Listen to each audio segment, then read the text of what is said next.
আপনার ঘর কি গরমে আগুনের চুল্লি হয়ে যাচ্ছে? আর আপনি ভাবছেন ছাদে প্লাস্টিকের বোতলে পানি ভরে রাখলেই ছাদ বরফের মতো ঠান্ডা হয়ে যাবে? ইউটিউব বা ফেসবুকে দেখা এই ম্যাজিক ট্রিক কি আসলেই কাজ করে, নাকি এটি স্রেফ সময়ের অপচয়?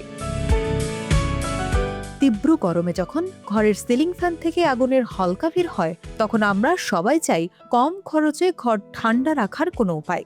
ইদানিং সোশ্যাল মিডিয়ায় একটি ভিডিও খুব ভাইরাল হয়েছে, যেখানে দেখা যায় সারিবদ্ধভাবে প্লাস্টিকের বোতলে পানি ভরে ছাদে সাজিয়ে রাখা হয়েছে। দাবি করা হচ্ছে এভাবে বোতল রাখলে নাকি ছাদ আর গরম হবে না এবং নিচের ঘর এসি ছাড়াই ঠান্ডা থাকবে। আপাত দৃষ্টিতে এটি একটি সাশ্রয়ী ও জাদুকরী সমাধান মনে হলেও এর পেছনে বিজ্ঞান আসলে কি বলে?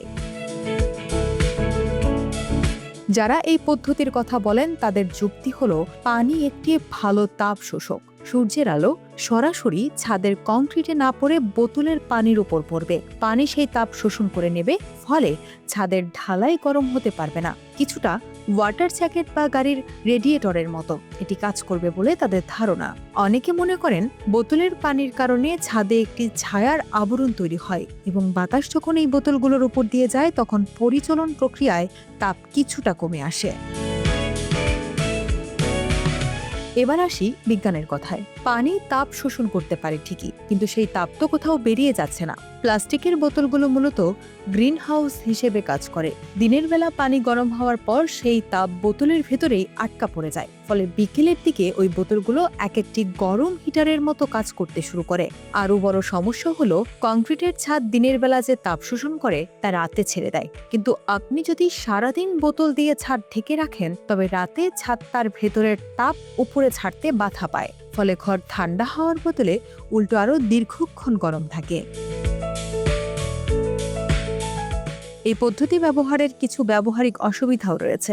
শত শত প্লাস্টিকের বোতল ছাদে সাজিয়ে রাখা মোটেও সুন্দর দেখায় না। তার চেয়েও বড় ভয় হলো ডেঙ্গুর। বোতলের ঢাকনা যদি ঠিকমতো আটকানো না থাকে বা বোতলের খাঁজে বৃষ্টির পানি জমে থাকে, তবে সেখানে এডিস মশার বংশ বিস্তার হওয়ার বিশাল ঝুঁকি থাকে। এছাড়া প্লাস্টিকের বোতল কড়া রোদে কয়েক মাস থাকলে সেগুলো ফেটে যেতে শুরু করে এবং ছাদ ময়লা হওয়ার পাশাপাশি পরিবেশ দূষণের কারণ হয়ে দাঁড়ায়। তাহলে ছাদ ঠান্ডা রাখার সত্যিকারের বিজ্ঞানসম্মত উপায় কি? আপনি যদি আসলেই ঘর ঠান্ডা রাখতে চান তবে সোলার রিফ্লেকটিভ পেইন্ট বা সাদা রঙের চুনকাম করতে পারেন। সাদা রং সূর্যের আলো প্রতিফলন করে ছাদকে অনেক বেশি ঠান্ডা রাখে। এছাড়া ছাদে ছোট ছোট গাছ লাগিয়ে রুফ গার্ডেন বা বাগান তৈরি করতে পারেন। গাছের ছায়া এবং বাষ্পীভবন প্রক্রিয়ায় ছাদ প্রাকৃতিকভাবেই ঠান্ডা থাকে। এমনকি খড় বা চট বিছিয়ে তার উপর পানি ছিটিয়ে রাখাও এই প্লাস্টিক বোতলের পদ্ধতির চেয়ে অনেক বেশি কার্যকর।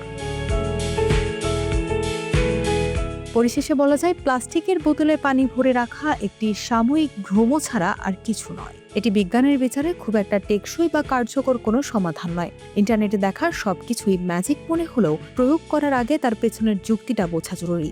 ঘর ঠান্ডা রাখতে প্রাকৃতিক পদ্ধতি বেছে নিন এবং পরিবেশ ও স্বাস্থ্য ঝুঁকিতে ফেলে এমন কাজ থেকে বিরত থাকুন।